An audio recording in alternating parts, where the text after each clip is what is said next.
Bienvenidos al estudio de la lección de la Escuela Sabática con la Voz de la Esperanza. Si te has conectado a través de la televisión o por las redes sociales, gracias por acompañarnos. Y recuerda, comparte este estudio con otros. Alabamos a Dios por darnos este alto privilegio de estudiar su santa palabra. Amén. Sí. Pidamos la sabiduría del cielo. ¿Qué te parece? Oremos. Padre que moras en los cielos, te damos gracias por este alto privilegio de poder abrir las Sagradas Escrituras y estudiar las verdades intrínsecas que encontramos en ella. Gracias, Padre, que todo sea para honra y gloria de tu santo nombre. En el nombre de Cristo Jesús, tu Hijo amado. Amén. Amén, amén. Bueno, Omar, Adrián Causa desde Uruguay nos había hecho una pregunta a la Voz de la Esperanza hace un tiempecito y cuando le contestamos, él escribió lo siguiente: estoy emocionado con la respuesta que me enviaron a mi pregunta. La leo y la releo. Pensé que tenían poco tiempo para mí. Gracias por brindar herramientas para mi estudio. Estoy eternamente agradecido con la Voz de la Esperanza y siempre estoy endeudado con Dios. Hermosa forma de expresarse, Sí, hermano sí, Adrián. Gracias por su mensaje. Así es. Oramos para que Dios siga iluminando su estudio y bendiciendo su caminar con Cristo. Le apreciamos. Amén, amén. Un gran saludo, hermano Adrián. Bueno, vamos entonces a iniciar nuestro repaso, Omar. La lección es la número 2. Sí, así es. Para el 8 de julio del 2023 y se titula El gran plan cristocéntrico de Dios. Y de verdad que sí, todo gira alrededor del Hijo. Así es. El pecado envenenó el universo con garras maléficas y el ser humano cedió a la tentación, causando separación de la gloriosa y excelsa magnificencia de Dios. Claro. Con nosotros. Algo debía suceder para reconciliar esa situación, esa separación. Muy cierto. El texto de esta semana está en Efesios, ¿sí? Efesios capítulo 1, versículo 3. Bendito sea el Dios y Padre de nuestro Señor Jesucristo, que nos bendijo con toda bendición espiritual en los lugares celestiales en Cristo. Esta expresión paulina de alabanza en realidad introduce uno de los más sublimes pasajes de la Escritura. Así es. Que a veces es denominado como el portal de la alabanza, ¿no Sí. es cierto? Bueno, los versículos 3 al 14 de Efesios 1 se ocupan de explicar cómo se revela la gracia divina. Presentan promesas del amor de Dios y los gloriosos privilegios de la iglesia. Saben, hermanos, podemos considerar esos versículos como un bosquejo del grandioso plan de salvación. Así lo elaboró Pablo. Dinos, ¿cómo explicarías tú el plan de Dios? ¿Cuáles son los principios fundamentales que Dios utiliza para cumplir su plan? Desde la perspectiva del gran conflicto cósmico, ¿cómo está progresando, ese plan?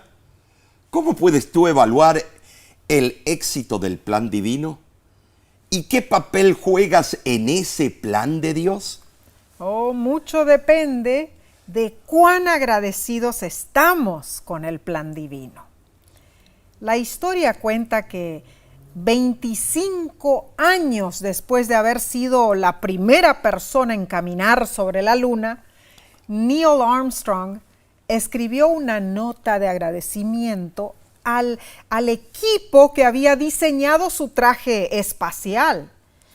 En su carta, además de mencionar que ese traje espacial había encubierto a un hombre feo y que ese fue el traje más fotografiado del mundo, Neil les agradeció porque el traje fue resistente, confiable, casi acogedor al preservarle su vida.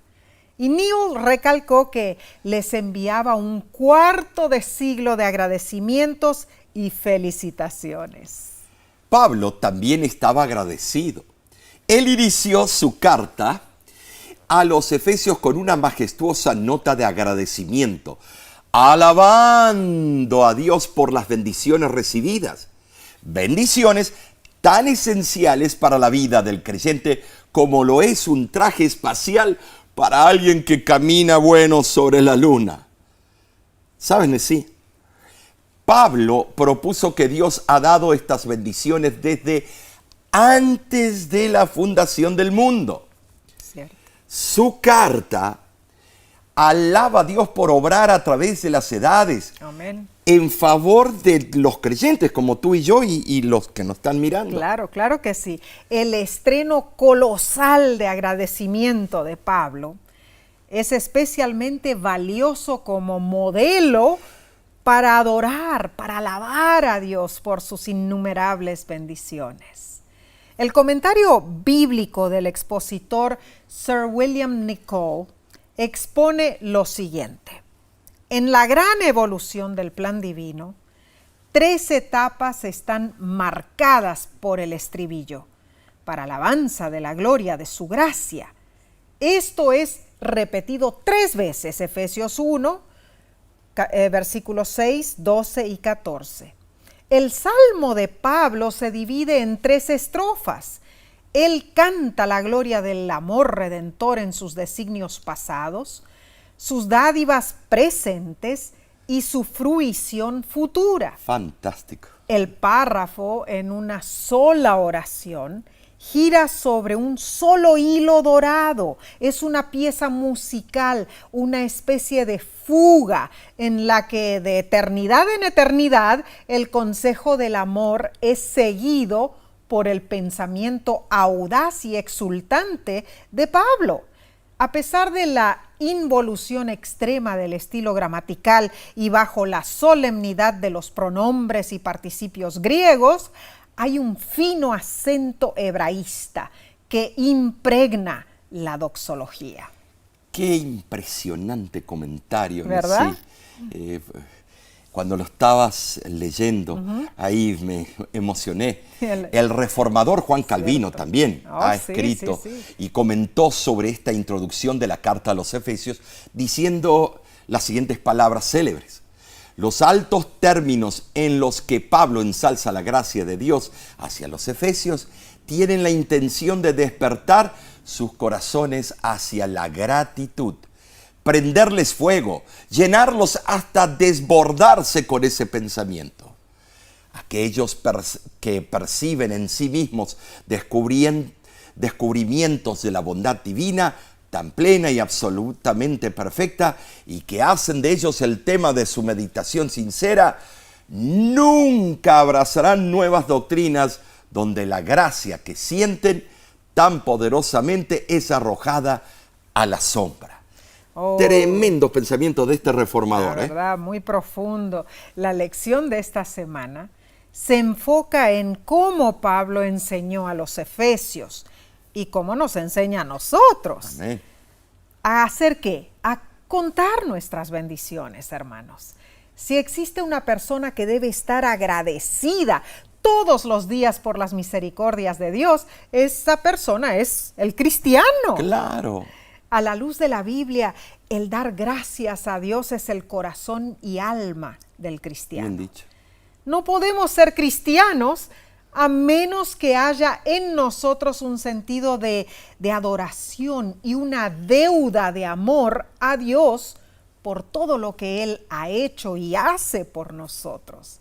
Aprenderemos verdades valiosas con esta lección. Analicemos entonces la parte del domingo 2 de julio, titulada, Elegidos y aceptados en Cristo. Un agradecimiento normalmente incluye una descripción de los regalos o favores recibidos. Claro. Pablo hizo una larga lista en Efesios capítulo 1, versículo 3 al 14, describiendo las bendiciones del Evangelio. Claro. claramente alabó a Dios por habernos bendecido con toda bendición espiritual en Cristo. ¿Sabes, hermano? La palabra espiritual en el griego, neumáticos, sugiere que las bendiciones provienen del Espíritu. Griego, neuma, lo cual Pablo celebra al decir que el Espíritu Santo obra en la vida del creyente. Y el autor de la lección explica lo siguiente. Efesios 1 del 3 al 6 contiene un lenguaje inspirador sobre cómo Dios nos ve en Cristo.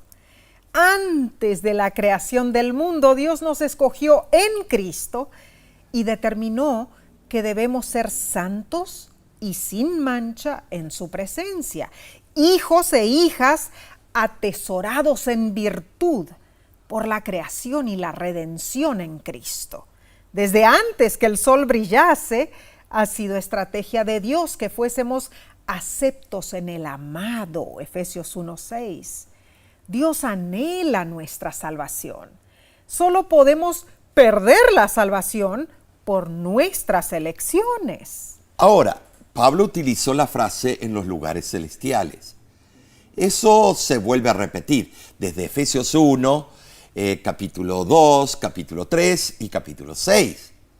Es el único libro del Nuevo Testamento que menciona esto. En el griego la expresión es aplicada como sinónimo del cielo. Se refiere al lugar donde Cristo se sienta a la diestra del Padre. Entonces, si somos ensalzados junto con Cristo, estamos en Cristo y Cristo está a la diestra de Dios en el cielo. Entonces, nosotros también, en sentido figurado, estamos con Cristo en el cielo. Ahora, Nesí, la frase parece calificar el cielo como, lo llamo la fuente de origen de la bendición espiritual. Wow. Y sí lo es, Nesí. Si vamos a la parte práctica, es la fuente, es a donde nace el ojo de agua espiritual. Hermosa alegoría, Omar. Nosotros, creyentes en Cristo, tenemos acceso a los lugares celestiales ahora. Se nos ofrecen bendiciones espirituales, hermanos, a través de Cristo ahora. Pero notemos esto. Los lugares celestiales son para nosotros un sitio de bendición, pero aún son el lugar de conflicto donde los poderes malignos disputan el señorío de Cristo. Es cierto. Esto lo vemos en Efesios 3:10 y Efesios 6:12. Tienes razón. Ahora, ¿qué te parece, Nesí? Si leemos Efesios 1:4. A ver. Dice así: según nos escogió en Él antes de la fundación del mundo, para que fuésemos santos y sin mancha delante de Él. Esto es bravo, Nesí. Antes que nosotros lleguemos a existir, nos escogió. Wow. Este versículo y los que le siguen son utilizados en ocasiones como una evidencia que favorece la doctrina de que algunos son elegidos para salvación y otros para perdición, que nada se puede hacer para alterar el resultado final. Entre ellos era Calvino y sus seguidores. Okay. Después él fue evolucionando. Es cierto que aquí se refiere a la predestinación o designación de ciertos elegidos desde antes de la fundación del mundo para ser adoptados como hijos de Dios. Pero nada dice respecto a personas elegidas para perdiciones. Y no puede uno decir que antes de la fundación del mundo ya se eligió a alguien para la perdición. No. Entonces que Dios planeó que la caída de Adán y Eva. No podemos llegar a ese punto. Interesantísimo ese punto, Omar.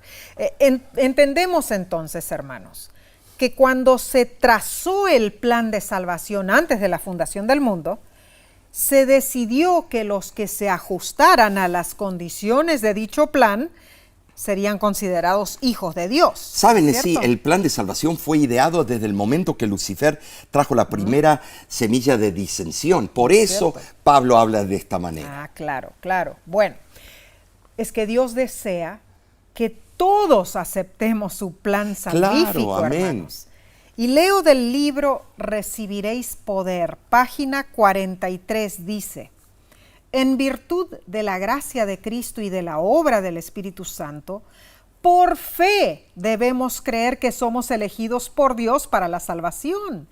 Alabemos y glorifiquemos al Señor por tan maravillosa manifestación de su inmerecido favor. Es el amor de Dios lo que nos lleva a Cristo para ser recibidos en su gracia y presentados a su Padre.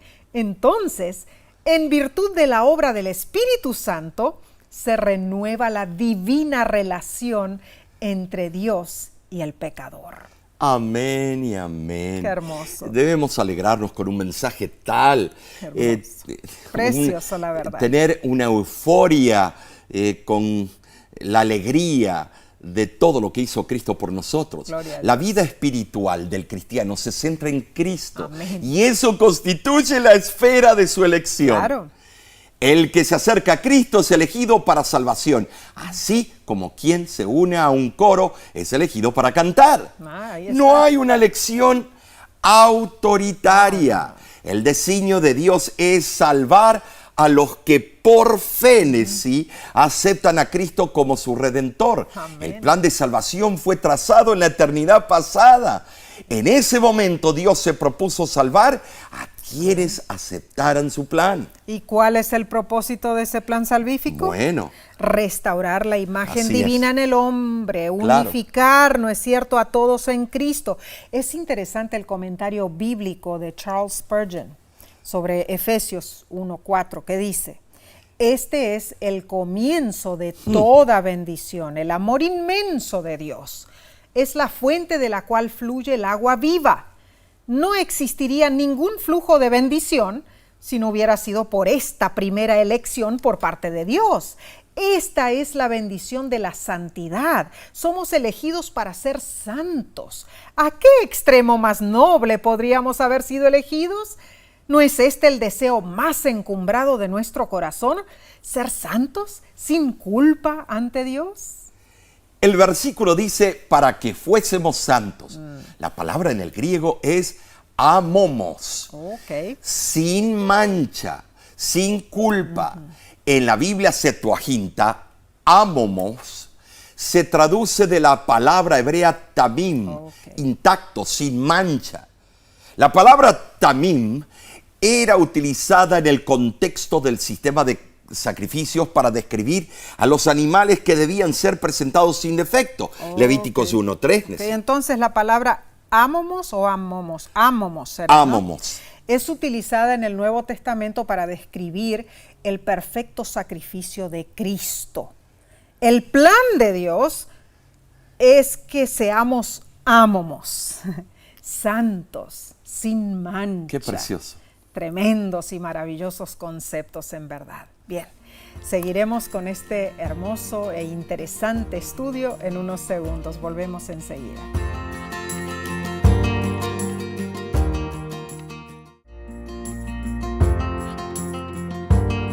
Estamos siendo divinamente instruidos. Ay, qué precioso. Qué hermoso, ¿no es cierto? Gracias a Dios. Y gracias a ti por acompañarnos. Bien, pasemos a la lección del lunes 3 de julio, titulada Redención costosa, perdón generoso. El pecado había dominado a los efesios. Pablo los describe en su existencia anterior como muertos vivientes o zombies, literalmente muertos en vuestros delitos y pecados en los cuales anduvisteis. Wow. Efesios capítulo 2, versículo 1 al 2. Tremendo. O sea, los efesios habían vivido como zombies andando como Satanás les ordenaba. Wow. ¿Sabes? Eso es ser esclavizados al pecado. No eran capaces de liberarse. Necesitaban rescate y eran a veces tercos. No querían aceptar que necesitaban rescate. Qué horror, que eran zombies. Pero Dios los redimió por su gracia. Y Pablo celebra dos nuevas bendiciones de la gracia de Dios en la vida del creyente: la redención y el perdón. Leamos Efesios capítulo 1, versículos 7 al 8, que dice: en quien tenemos redención por su sangre, el perdón de pecados según las riquezas de su gracia, que hizo sobreabundar para con nosotros en toda sabiduría e inteligencia. Sabes, a veces he asistido a iglesias de diferentes denominaciones que parece que las membresías son zombies caminantes, porque no hay expresión, no hay vivencia, no hay nada. Ay, no puede ser eso. Nosotros somos cristianos vivos, llenos de energía. Así debemos ser. La palabra griega traducida aquí como redención es apolutrosis, usada originalmente para comprar la libertad de un esclavo. Esto nos ayuda a visualizar un cuadro aterrador donde escuchamos el anuncio del traficante de esclavos subastando su mercancía y el frío chirriar de los grilletes del esclavo. ¿Saben así? Cuando el Nuevo Testamento habla de redención, destaca el costo de liberar a un esclavo. Y tú y yo somos esclavos del pecado. Tremendo. El costo es altísimo en Cristo. Se dice así: tenemos redención por su sangre, claro, no la tuya, no la mía, amén, la de Él. Amén. Por la gracia generosa de Dios, fuimos comprados de la esclavitud con sangre y recibimos libertad. ¿Saben así? Dignidad. Gloria a Dios. Ya no somos esclavos. Alabado somos sea hijos Señor del reino, amén, princesa y príncipe del reino. amén, Tú también. Amén. Y esto es claro, hermanos. La redención se efectúa por algo más que una sencillita cooperación con Cristo mucho más. o una simple unión mística con Él. No, Cristo es la esfera viviente, dice Pablo, la esfera viviente de la redención. Esa gran obra ocurre en Él y por Él. Cristo es el arquitecto, el constructor, la piedra de ángulo de la redención. Amén. Hermanos, la sangre derramada por Cristo representa su sacrificio para redimirnos de la esclavitud. Y los beneficios del Calvario incluyen el perdón de nuestros pecados. Hermana, hermano, la riqueza de la gracia divina es suficiente. ¿Sabes? Colosenses capítulo 1, versículos 13 y 14 dice: el cual nos ha librado de la potestad de las tinieblas y trasladado al reino de su amado Hijo, en quien tenemos redención por su sangre, el perdón de pecados. Pablo usó el verbo en el griego ruomai para responder a su angustioso clamor: ¿quién me librará de este cuerpo de muerte? Respuesta: el libertador que vendrá de Sión. Romanos 11, 26. Oh, qué preciosas palabras, porque se habla del rescatador. Esto es extraordinario, hermanos. El vencedor divino ha rescatado a sus santos del reino donde preside el príncipe maléfico, el tirano implacable. Ya no estamos sujetos a su autoridad usurpada. Somos hijos de Dios. Por su gracia, somos trasladados de la autoridad del príncipe de las tinieblas al reino de la luz. Cristo es quien por su muerte expiatoria nos da la redención. Los redimidos por Cristo somos sus joyas, su tesoro precioso y especial. Ay, amén. Cristo Jesús dio su sangre en la cruz del Calvario para que tengamos vida eterna. ¿Saben? Sí, esta gracia es digna de estar constantemente en nuestra mente y nuestro corazón. Claro que sí. Claro. Ahora, quizá debemos mencionar que Efesios 1:7 en el Codex Alejandrinus, y en la versión copta, en lugar de usar la frase su gracia, está en el griego, es tes charistos, auto. Usan la frase su bondad. Es interesante, es tes chrestótetos. Completamente diferente. Oh, claro, Juan Calvino escribió con respecto a este tema: qué deseable es que los hombres estuvieran profundamente impresionados con las riquezas de esa gracia.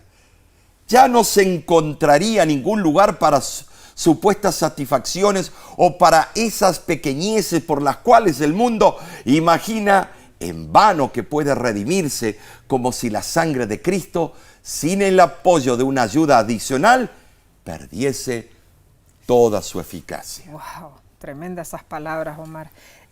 También el predicador Charles Spurgeon expuso lo siguiente en su comentario bíblico. Él dijo: no hay fin a la bendición que Dios da a sus elegidos.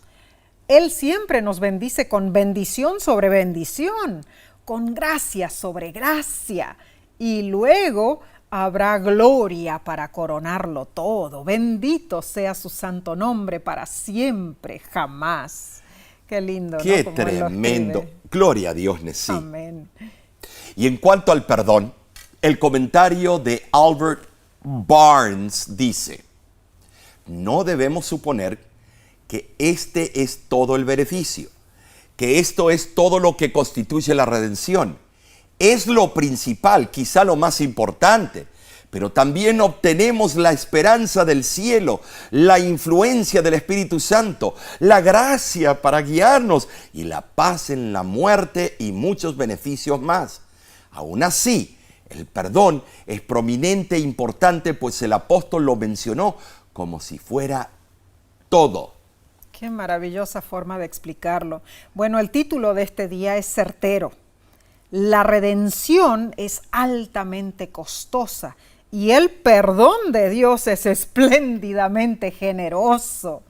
Y Pablo enfatiza las bendiciones en Cristo. Qué hermoso, ¿cierto? en serio. Somos elegidos y aceptados por Claro Dios. que sí. Somos suyos y Él es nuestro. Oh, amén. Dios nos valora, nos considera como su herencia y nosotros lo valoramos a Él, lo consideramos como nuestra herencia. En Cristo somos perdonados y redimidos. En Cristo recibimos el plan supremo de salvación. En Cristo tenemos la única oportunidad de unidad y armonía. En Cristo vivimos gozosos. Gracias a Cristo, hermanos, recibimos de Dios el sello y el anticipo de la salvación eterna. Bien, estos pensamientos Tremendo. son increíbles. Pasemos a la lección del martes 4 de julio titulada El gran plan cristocéntrico de Dios. ¿Cuál es ese plan? Bueno, leamos Efesios capítulo 1, versículos 9 y 10. Y dice así: dándonos a conocer el misterio de su voluntad, según su beneplácito, el cual se había propuesto en sí mismo, de reunir todas las cosas en Cristo, en la dispensación del cumplimiento de los tiempos, así las que están en los cielos como las que están en la tierra. ¿Sabes? El plan cristocéntrico de Dios es reunir todas las cosas en Cristo. Amén. Había llegado el momento preciso de revelar el misterio de la voluntad divina. Claro, María. Claro. Bueno, el universo, lógicamente, había estado por mucho tiempo, por milenios, preparándose para esa Claro. hora, ¿no es cierto? El apóstol Pablo fue el responsable de dar a conocer ese secreto. El que había estado, como dice Colosenses 1:26, había estado oculto desde los siglos y edades. Ahora entendamos esto. La entrada del pecado en el mundo no confundió a Dios, ni hizo que Él de mala gana inventara la sublime obra de redención. Hermanos, Dios no necesitó ser obligado a hacer su voluntad por circunstancias despóticas Dios hizo y hace con agrado. Su obra es agradable para Él en favor de la humanidad. Amén. Hermanos, la idea que presenta a Dios como un ser renuente, reacio a las súplicas humanas, reluctante, estimados a perdonar o a auxiliar a sus criaturas, hermanos, no es correcta ni reverente. Más bien esa idea es el preámbulo para buscar mediadores, sustitutos como las imágenes que se introdujeron en el segundo concilio de Nicea y los santos introducidos en el cristianismo. Estimados, eso es pecado. El propósito divino es restablecer la unidad perdida en el universo. Y cuando llegó el momento exacto, el misterio fue revelado en Cristo Jesús. Innegablemente así fue. Hay cosas que solo pueden ser hechas en determinado momento, porque Dios nunca obliga a nadie. Y esto, Omar, esto lo vemos cada vez que presentamos una campaña, una campaña de evangelismo con la voz de la esperanza. Este año, en los últimos meses, hemos tenido reuniones en Canadá, en Panamá, México, España, aquí en Estados Unidos, en Arizona, en Texas, en Alabama. En cada reunión de evangelismo, Dios llama a sus hijos a entregar sus vidas a Él. Y vemos cómo tú, Omar, siendo usado por el Espíritu Santo, haces llamados para el bautismo. Cada llamado es una invitación divina a la salvación, pero no hay obligación alguna, ¿verdad que no? No. Dios no obliga. El plan de Dios nunca es autoritario porque Dios es amor, pero su divino propósito es que nos unamos a Él por medio de Cristo. Amén, sí. Pero he visto que cada vez que el tiempo del fin se está acercando, veo más un espíritu reacio, más frialdad a los llamados. Muy cierto. No sé, algo está pasando con la humanidad. Y de igual manera ¿Será que el Espíritu de Dios se está retirando, como dice en Apocalipsis capítulo 7? Puede ser, pero de igual manera Dios no obliga a nadie. No obliga a nadie. Entendemos claramente que Dios con amor reveló su plan y ese plan se cumplirá al pie de la letra. Muy cierto. El gran plan cristocéntrico de Dios conduce a la culminación final, cuando se alcanzará la unidad universal. Oh, sí. En ese momento ya no habrá llamados al arrepentimiento, porque cada persona ya estará unida a Cristo o unida al enemigo. Esto es serio. Y Pablo utiliza 3 rubros para identificar el plan de Dios. Sí. Número 1 es misterio de su voluntad. Número 2 es su propósito. Y número 3 es para el cumplimiento de los tiempos. Nuevamente, hermano, hermana, ¿cuál es el plan supremo de Dios? Unir todas las cosas en Cristo. Bueno, sí, el término que Pablo usa para describir ese plan es pintoresco. A ver. Anakephaliosatai. Wow. Estimados, significa encabezar, resumir o reunir bajo una sola cabeza. Ahí está. El autor de la lección lo explica de la siguiente manera. En las costumbres antiguas de contabilidad matemática, se sumaba una columna de cifras y se colocaba el total en la parte superior. Cierto. Así Jesús encabeza el plan escatológico de Dios. Ese plan centrado en Cristo es tan amplio que abarca todo el tiempo, la plenitud de los tiempos, e incluye todo el espacio, todas las cosas, las que están en el cielo y las que están en la tierra, por supuesto. Pablo anuncia en su carta a los Efesios la unidad en Cristo como la gran meta divina para todo el universo. Y al enfocarse en ese plan magistral, Pablo presenta el tema bien delineado. Para lograr esa unidad completa, Dios hizo hincapié en la muerte, resurrección, y ascensión y exaltación de Cristo. Formó su iglesia, unificando elementos dispares de la humanidad, los judíos y los gentiles. De esa manera, la iglesia unida demuestra que el plan de Dios está en marcha, que el gobierno terrenal divisivo de Satanás terminará. Pablo cierra su carta con un apasionado llamado a la unidad, exhortando a evitar conductas dañinas. ¿Saben? Sí. También Pablo invita a los hermanos en la fe a ser solidarios y concluye con la imagen conmovedora de la iglesia como un ejército unido, participando con vigor en la lucha por la paz. Wow. En el nombre de Cristo Jesús. Y esto me hace recordar algo, Omar. Era una vez una aldea al pie de una montaña y allí vivían un paralítico y un ciego. Ambos eran tercos, siempre discutían acaloradamente.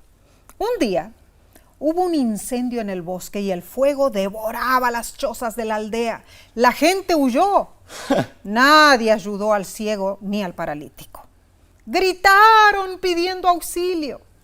El ciego no lograba discernir el camino de escape. El paralítico veía el camino, pero no podía moverse. Qué bárbaro, qué ejemplo. Al fin, reconocieron que debían unir sus esfuerzos.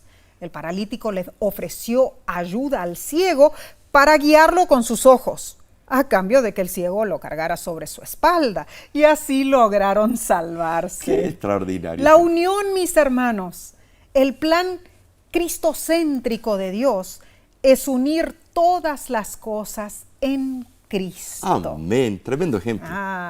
Bien, seguiremos con este impactante tema. Volvemos enseguida, no te vayas.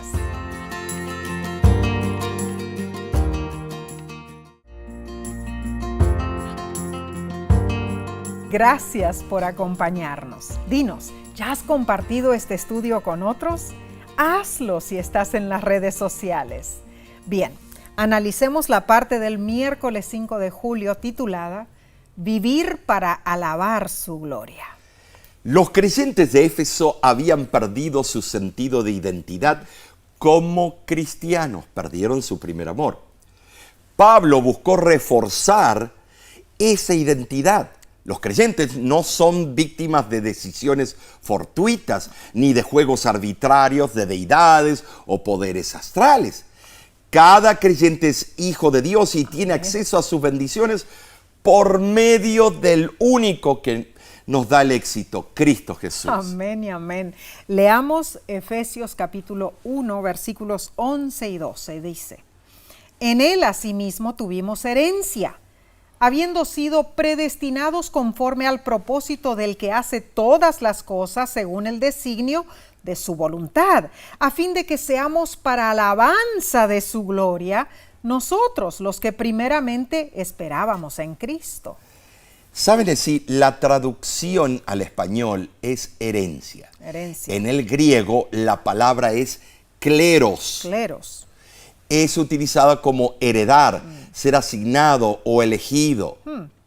Bueno, esta palabra aparece únicamente aquí, en el Nuevo Testamento, aquí.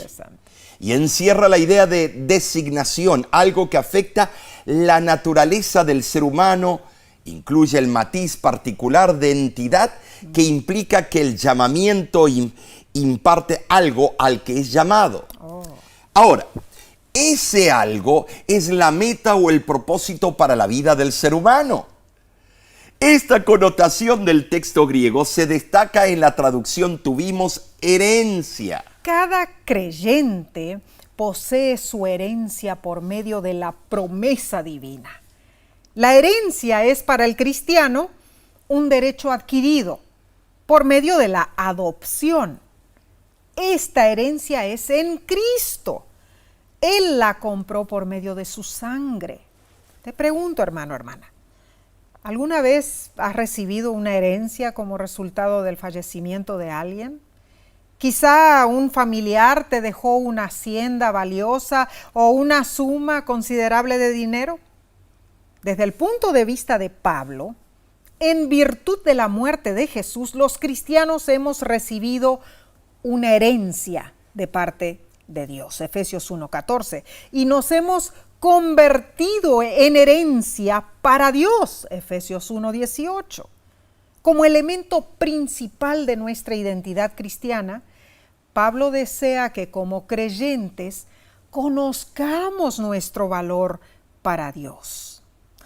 Omar, no solo poseemos una herencia de Dios, esto es interesante, sino que somos una herencia para Dios. O sea, dos preposiciones, pero diferentes. Increíble. Tremendo. Estos son conceptos profundos y maravillosos. Amén. Y Pablo usa la palabra en el griego proorizo o proorisfentes. Ok.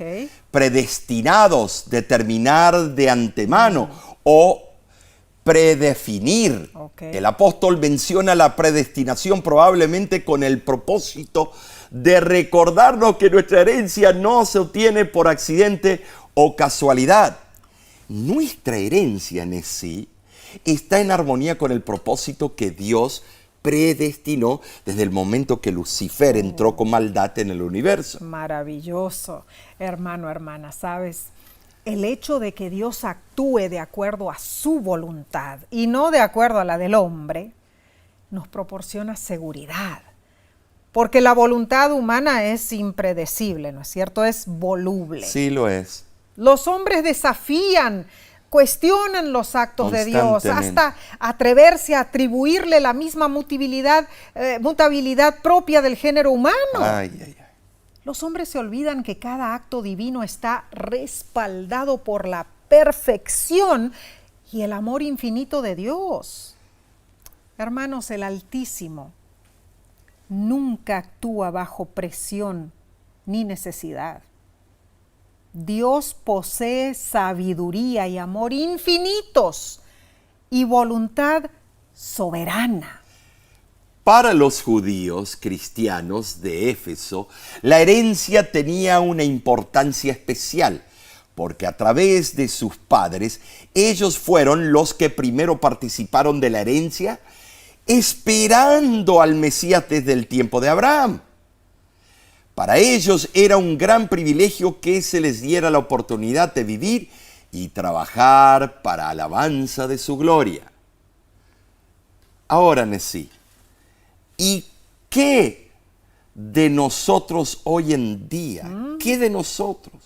Tenemos una herencia, una verdad evangélica de esperanza. Amén. Somos los mayordomos de la gracia divina para este mundo incrédulo. Amén y amén. ¿Qué de nosotros, Nesí? Wow.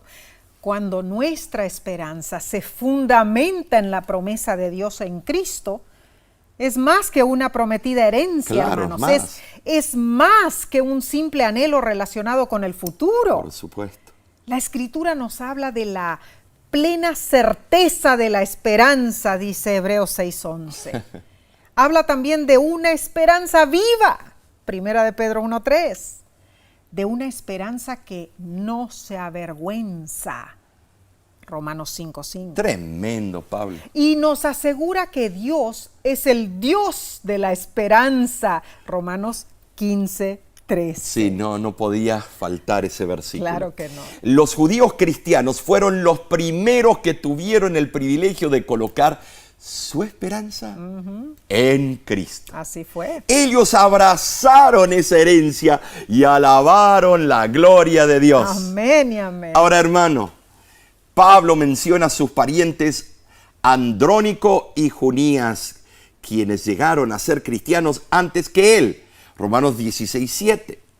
Quizá el apóstol sentía dolor por haber malgastado los primeros años de su juventud. Hermano, hermana, felices son los que aceptan la herencia divina y se acercan a Cristo desde sus primeros años para ofrendarle su vida entera.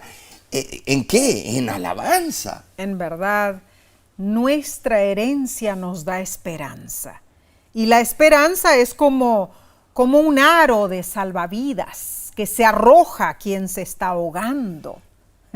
O sea, Omar, el que se aferra a ese aro salvavidas de la bendita esperanza, descubre que ésta lo lleva a Cristo. Es cierto. El único que puede ofrecer vida eterna. Y al recibir esa maravillosa herencia, vivimos para alabar su santa gloria. Todo lo que tenemos que hacer, hermanos, es abrir nuestro corazón a los rayos luminosos de esperanza que provienen del sol de la gracia y la gloria de Cristo.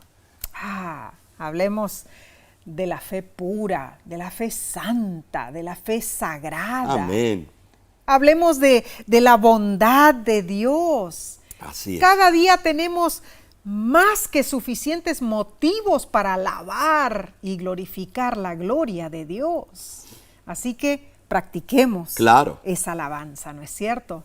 Bien, vayamos entonces al estudio del jueves 6 de julio titulada El Espíritu Santo, sello y anticipio. Bueno, esto se pone bueno. Efesios 1, versículo 13 al 14, menciona una lista metódica de eventos que ocurren durante la conversión. Y veamos esos puntos, son relevantes. Claro. Número 1, hay que oír la palabra de verdad. Número 2, Nesí, oír el evangelio de salvación. Amén. Número 3, creer en Jesucristo. Número 4, ser sellados con el Espíritu Santo. Amén. Número 5, atesorar la promesa que garantiza la herencia. Oh, wow. Número 6, recibir la redención. Y número 7, alabar la gloria de Dios. Wow, bueno, esos puntos son tremendos y claritos, ¿no? Claro. Entonces, la transformación se produce en forma muy ordenada. Claro. Primeramente, sistemática. Claro, primeramente en esa lista está el oír, luego el creer y finalmente el sellamiento indeleble. La palabra de verdad de Efesios 1:13 es el evangelio que es poder de Dios para salvación. Romanos 1:16. Tremendo, tremendo. Se nos insta, hermanos, a recibir esta palabra con humildad y fe. ¿Por qué? Porque es el medio para obtener la vida eterna. Existen diferentes teorías filosóficas acerca de la naturaleza de la verdad, pero la Biblia la concibe como estrechamente vinculada con la salvación. La palabra de verdad es más que una simple colección de afirmaciones, pues debe guiarnos a aquel que es el camino, la verdad y la vida. Juan 14:6. Ahora, para recibir la palabra de verdad, se necesita la influencia del Espíritu Santo. Esto lo damos por sentado, ¿no es cierto?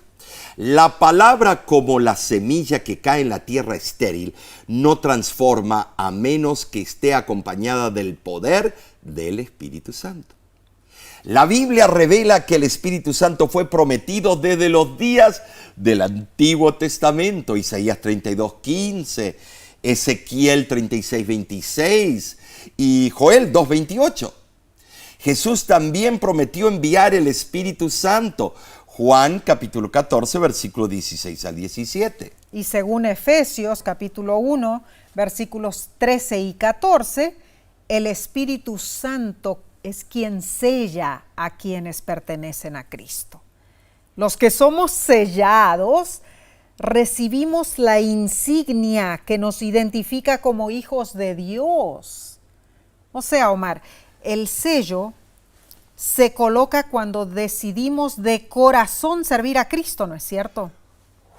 Está bravo eso, claro. Es un principio. Pero mira, leo del libro Recibiréis Poder, página 66. A ver qué dice, si nos aclara.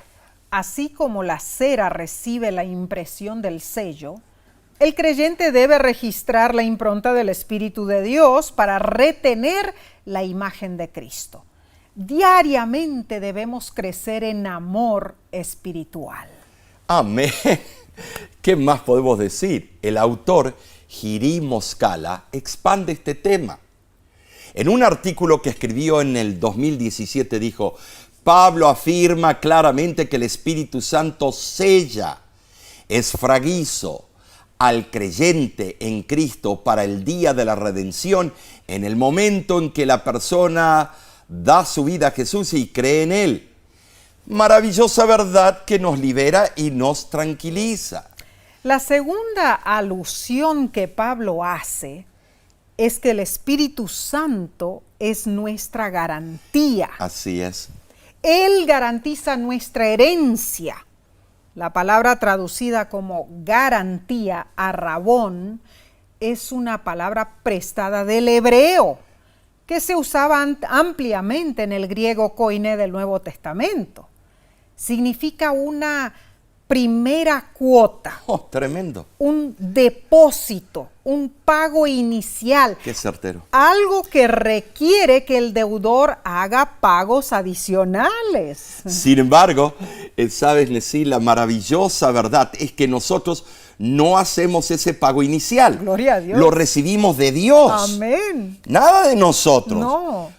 Pablo explica que la presencia del Espíritu Santo es la vida del creyente, en la vida del creyente, es una primera entrega, un pago inicial de la herencia plena de salvación y redención. Amén. Que vendrá con el regreso de Cristo. Qué hermoso. Esto es tremendo, es relevante, hermanos. Bello mensaje.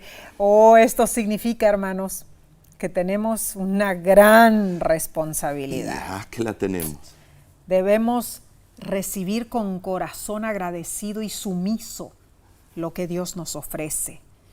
Más aún, debemos atesorar ese sello del Espíritu Santo y no desviar nuestra vida yendo por senderos mundanos. La lección alude al concepto de que Dios da la salvación a todos desde el principio, pero nosotros decidimos rechazarla o recibirla. Así es, Nesí. Claro. Es claro, es como una suma. 1 más 1 es 2. Debemos hacerlo sencillo esto. Claro. ¿Lo rechazas o lo aceptas? Además, debemos aclarar que la obra del sellamiento terminará solo en el día, bueno, cuando se tire el incensario a tierra. Cuando Cristo haga eso y se abra la cortina entre el lugar santo y santísimo. Y estimados, ya ahí terminó. Ese es el día final para la gracia. No ha concluido aún todavía. No. O sea, cuando aceptamos a Cristo como nuestro Salvador, recibimos el sello de la promesa de salvación. Pero al final de la carrera recibiremos el sello de la aprobación. Amén, amén. Seremos permitidos entrar al cielo. Gloria a Dios. ¿Qué piensas tú, mi hermano o mi hermana, sobre esto? Si estás en las redes sociales, escríbenos dándonos tu opinión sobre esta cláusula, este tema. Wow. Esta temática, Omar, ha sido sumamente profunda. Que Pablo es profundo. Y es que digo esa expresión, wow, porque me eleva, ¿no es cierto? Eleva Qué mi tremendo, pensamiento. tremendo. Qué bendición en realidad. Bien, recapitulemos entonces lo que estudiamos esta semana. Número 1. Pablo enumeró las bendiciones del Evangelio y alabó a Dios por toda bendición espiritual en Cristo. Número 2, la redención es altamente costosa y el perdón de Dios es espléndidamente generoso. En Cristo somos perdonados y redimidos. Gloria a Dios. Y número 3, el gran plan cristocéntrico de Dios es reunir todas las cosas en Cristo. Número 4, nuestra herencia es en Cristo. Gloria a Dios. Él la compró con su sangre. Y número 5, la conversión se produce en forma ordenada. Creemos, somos sellados con el Espíritu Santo y luego también entonces recibimos la bendición de la salvación. Pero también ¿cierto? nos hemos olvidado la palabra, debemos oír. Oír la voz creer. del Espíritu. Oír y creer. Amén. Entonces, afirmamos que Pablo fue misionero, evangelista, pastor, maestro extraordinario, predicador elocuente, plantador de iglesias, estratega y visionario. Sin embargo, Pablo amó profundamente a Cristo y lo reveló en sus escritos. Así fue. Entonces, La semana que viene, ¿qué va a haber? la semana que viene cubriremos otro tema fascinante de la carta a los Efesios. El título de la próxima lección es El poder del Jesús exaltado. Así que acompáñanos, sigamos estudiando juntos la palabra de Dios. Ahora, si deseas tener más información sobre la voz de la esperanza, puedes visitar nuestra página electrónica lavoz.org. Puedes también bajar la aplicación de La Voz de la Esperanza en el dispositivo celular. Claro. Y por supuesto, puedes suscribirte al canal de YouTube de La Voz de la Esperanza. Por mientras, hermanos, nos despedimos, pero nos veremos pronto. Que Dios te bendiga y te guarde. Dios haga resplandecer su rostro sobre ti y tenga de ti misericordia. Dios alce sobre ti su rostro y ponga en ti paz.